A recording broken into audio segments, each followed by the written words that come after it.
Besides, what's wrong with getting a little help from your friends? Nothing, so long as those friends are encouraging you to watch the all-new Mighty Morphin Zyurangers. If they're not, you don't need that kind of negativity in your life.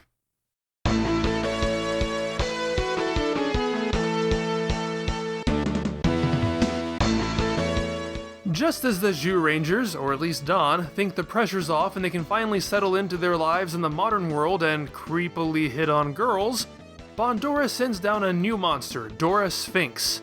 Dora Sphinx isn't just a vicious brute of a monster, but a suave game show host who challenges children and the Zyurangers with his riddles. If they win, they receive a trip around the world. If they lose, they receive a trip into a tree, becoming trees that are soon to be chopped down to make room for a new golf course. Before long, Geki is the only Zyuranger remaining. If he can't manage to bring everyone together as a team and combine the guardian beasts into the great beast god Daijujin, then it's all over. On Mighty Morphin Power Rangers, Jason is attempting to set the new bench press record. This gives Rita Repulsa the idea to separate Jason from the others by creating King Sphinx. Clearly, I don't need to explain the connection. With the help of some vaguely defined crystals, Jason has to summon his friends or it's all over. The competition between these two episodes is quite similar to what we encountered last time. Zyuranger still has not settled into its status quo. It's continuing to build its lore and arsenal, while Power Rangers has long since finished doing so and is trying its best to ignore all of that. A pressing engagement is likewise built from combining a Zyuranger two-parter, Scary Riddles and Arise Daijujin. I'd say the main difference, though, is that the Zyuranger episodes aren't quite as good as the Land of Despair two-parter, and a pressing engagement is a bit better than Teamwork. I wouldn't say it's enough to put the two series on even footing, but it is a closer race than last time. So let's take a look. The Power Rangers must come together as a team in order to defeat a foe. Gee, that sounds familiar. In fact, wasn't that the plot of the previous episode? Wasn't it so much the focus of that episode that it was literally called Teamwork? Why would they create and air two teamwork-focused episodes a day apart from each other? Ironically, this is a somewhat stronger episode about teamwork than Teamwork, and that's largely because it's adapting a story that is about teamwork, so the message feels a bit more natural. Imagine that. But if they knew they were going to do this, why did they shoot themselves in the foot by preempting it? I don't at all buy that they somehow didn't know until both episodes were finished.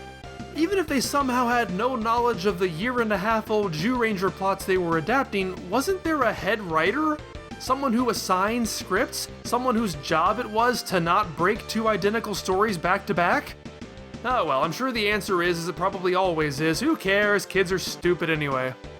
However, I can't even give a pressing engagement too much credit on this front. The Sentai footage they're using does fit the plot a lot better, but it's still kind of weird.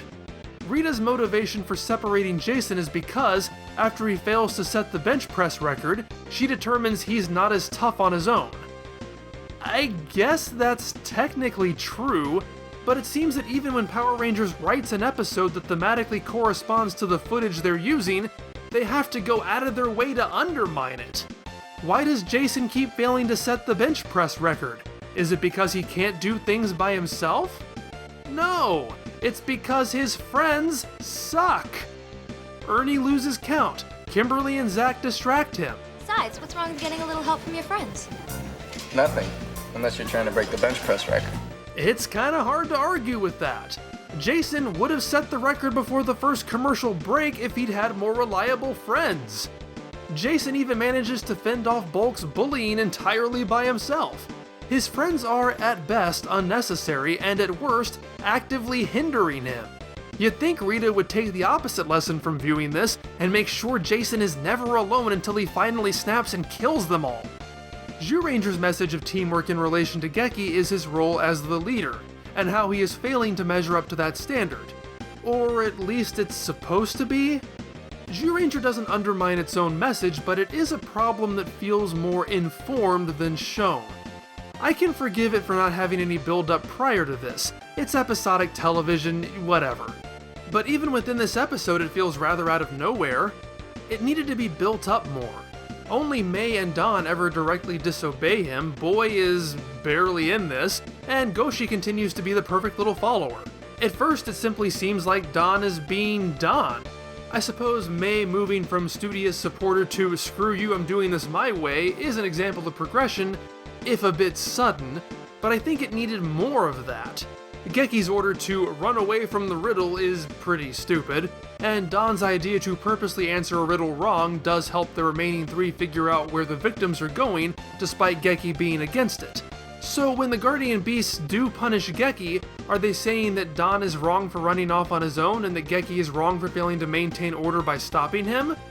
Or are they saying that Don and Mei are right and that Geki needs to stop being so dumb? Given that this is Japan, I'm leaning towards the former.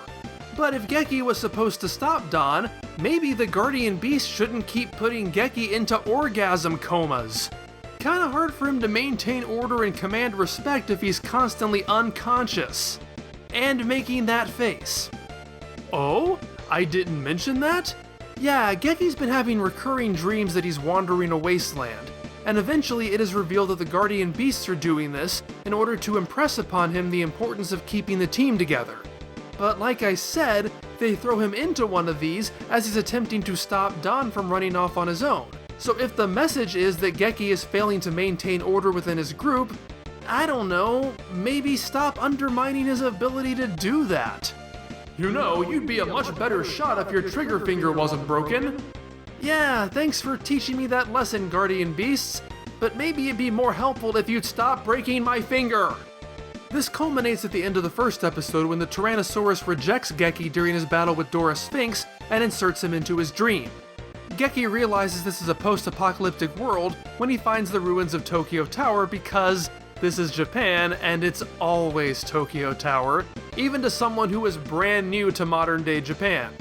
Then Geki finds the decomposed skeletons of his friends as the Guardian Beasts arrive to tell him, this is what's going to happen if you don't get it together. And then they tell him about Daijujin. It's a chillingly effective scene, it's just placed weird and I'm not sure if it feels earned. More time is spent building up this dream sequence than showing the team not working together, which in itself is hampered by how quickly two members are disposed of. Only 3 of them get a chance to work as a team in the first place. But the structure is especially weird in how it divides the episodes with this fantasy.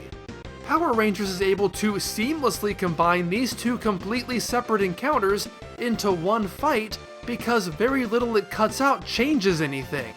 Geki and Dora Sphinx end up fighting in a wasteland where Bandora makes it grow. Geki is then taken away and ends up back in the forest. Dora Sphinx finds him in the forest and starts fighting again. They end up back in the same wasteland, and Bandora makes Sphinx and Gryffazar grow. So basically, after all that is done, Geki winds up in the exact same position all over again. This is Dragon Ball fight filler.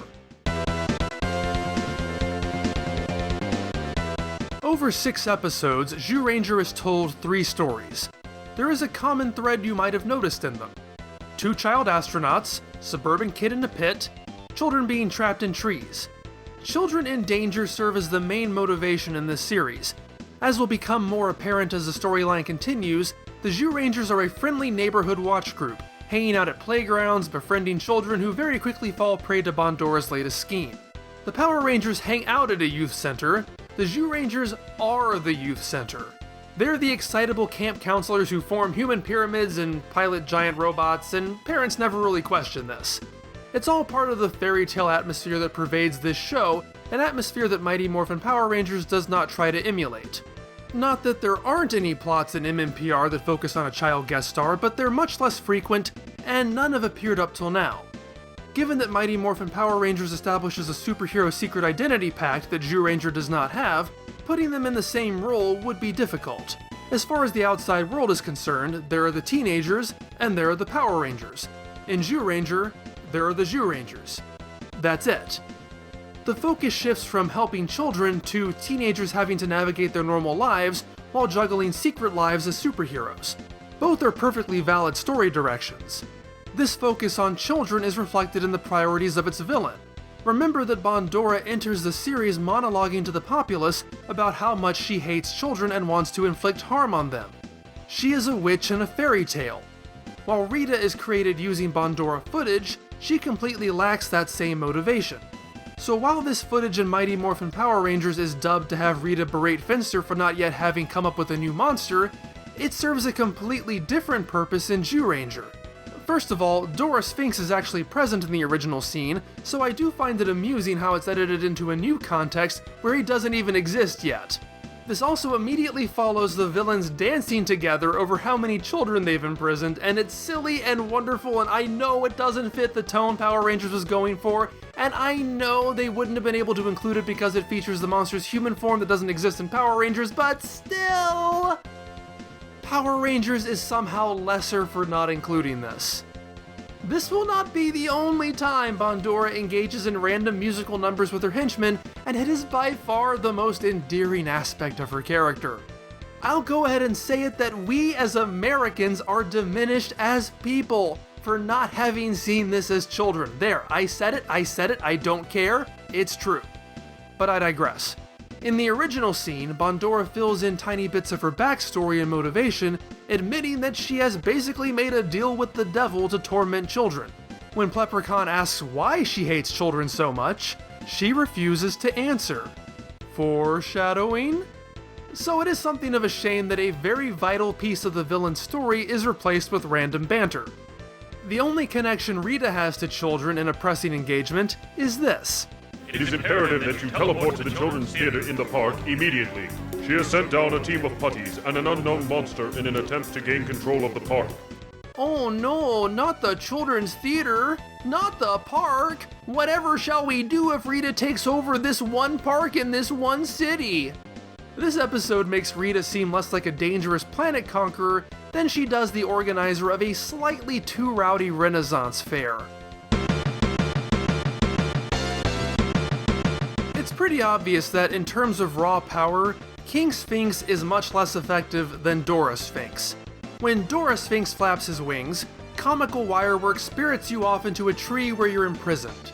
When King Sphinx flaps his wings, bad animation sends you back to the juice bar where you're completely unharmed but can't return to the battle for some reason. Interference? I don't know. Even excluding the children who are in danger of being chopped down for a golf course, the stakes are much higher in Scary Riddles. Geki is the last Zyuranger. His teammates are in mortal danger. It works fine in Power Rangers, regardless of the reason his teammates are gone, Jason is in just as much danger. The adaptational problem is that two of the Zyurangers are captured before the fighting even begins. Boy fails at a riddle almost immediately, and Don sacrifices himself in search of the second star to the right and straight on till morning. I'm sorry, but that is hilarious. So for Power Rangers, that means that Billy and Trini, I guess, just didn't feel like coming to the juice bar today because the entire first half of the episode is only Jason, Zach, and Kimberly. And from a certain perspective, I like that. It's nice that they have their own lives and aren't all joined at the hip. However, the characters being separated makes a lot more sense in Zyuranger, where they can't teleport and don't have instant access mobile communication. Zordon, you know you can call all 5 of them, right? Except that he can't because there are only 3 Zyurangers in the fight footage they're using. And I have no idea why, after King Sphinx ejects them, Zach and Kimberly have to literally run to Billy's house to let him and Trini know there's a problem. At least High Five thought to have Alpha ask Billy to examine his communicator, and that's why he ended up at the top of a mountain separated from everyone else during a fight. I don't get why they have to hoof it across town just so they can use their communicators to teleport to the command center. But if they didn't, we wouldn't get acting and blocking of this caliber. Jason's in big trouble. Why? What's up? Rita has him. Oh no. Oh no, indeed! Maybe if Rita does lay claim to the children's theater, she'll at least insist on more convincing scene work. The magic plot MacGuffins of this story in both versions are crystals, called Dino crystals in Zyuranger and, you guessed it, Power crystals in Power Rangers. And they both kinda suck. Don't get me wrong, the Dino crystals have a real tangible purpose. They are hidden magical crystals that allow the Guardian Beasts to combine into the Dino Tanker and Daijujin. This is when we finally get the big giant robot we've all been waiting for. The show has been leading to this, and that is exciting. If only they weren't presented in such a stupid way. Barza's all, "You need the Dino crystals, but I have no idea where they could possibly be." 2 minutes later, "Oh, here they are! They just happen to be 20 yards away from where I'm fighting, and my completely unrelated sword picked up on where they were!" This is so incredibly disappointing after the Land of Despair. Epic quest? No, they're just buried in the sand right where you happen to be. There's no build up to the crystals, they're introduced and then they're found. But as terrible as that is, it is emotionally satisfying for the magic of the crystals to free his imprisoned friends, and for them all to come together and join their powers into this new form. Somehow Power Rangers manages to make this even more ridiculous. Their decisions in both this episode and the first episode come back to bite them in the butt, and render the already dubious crystals almost meaningless. Remember that the main purpose of the Dino crystals is to activate Daijujin for the first time. Well, the Power Rangers have had access to the Megazord since episode 1 even without crystals. And since there are no imprisoned Power Rangers, they don't save the others either. Zordon just tells the other 4 Rangers to put their hands together and, hey, power crystals! Then Alpha puts them in a beaten up old bag because it has to match the beaten up old bag the Dino crystals are in. For some reason, while Zordon can't teleport the Rangers to Jason's location, he can teleport the crystals to Jason's location, and once the crystals are there, the Rangers can be sent there. I don't know where Jason's crystal comes from since he never puts his hands together. Although the other Rangers don't even know they have magic crystals inside them, Jason immediately understands what all of this is and what they do. Power crystal! Hey, Ugly! I want you to meet some of my friends! And since Power Rangers retains the shots of the characters inserting their crystals into their Zords, Jason refers to crystal power as the tank mode shooting laser beams. I guess they couldn't do that before, even though they totally have. So basically in Zyuranger, it's a somewhat logical progression handled in a terribly convenient way. In Power Rangers, it's a random solution to random problems with random power-ups that have random applications. Don't think about it, children are dumb! Remember how Day at the Dumpster, the first Power Rangers episode, cobbled together fight footage from later episodes to show the Megazord in action? Well, it's probably not surprising that a lot of it comes from this episode. Knowing that, it's probably even less surprising to find out that they shamelessly reuse a lot of the same shots they'd already used in episode 1. In fact, I think the footage of Alpha with his teddy bear is reused from episode 1 also. Last time, I made fun of the weapons having the word power affixed to all of them. But I didn't even mention the fact that it results in 2 power swords. There's the one that Jason wields, and there's the one the Megazord wields. Whoops! In Zyuranger, this is not a problem. The small sword is the Ryugeki Ken, or Dragon Downing Sword. The big sword is the God Horn. I think this is the only episode where Power Rangers tries to rectify that, and if it is the only episode, I understand why. Mega Power Sword! Mega Power Sword. Well, that's just super mega lame. When it comes to a pressing engagement, I can forgive cutting it down from a 2-parter. I can understand removing the child aspect. And as cool as the post-apocalyptic fantasy sequence is, I can live with its absence since losing it improves the flow of the battle. But what I can't forgive is how Power Rangers so thoroughly destroys everything interesting about the Sphinx monster. This is like the Minotaur problem, only much, much worse. In Power Rangers, the thematic connection between a Minotaur and a labyrinth is lost, but that doesn't change much about the monster itself. I already mentioned that Dora Sphinx has a human form. King Sphinx does not. And that's a shame given that the human Dora Sphinx is far more entertaining. Look, I know that Power Rangers couldn't use the footage of Dora Sphinx's human form.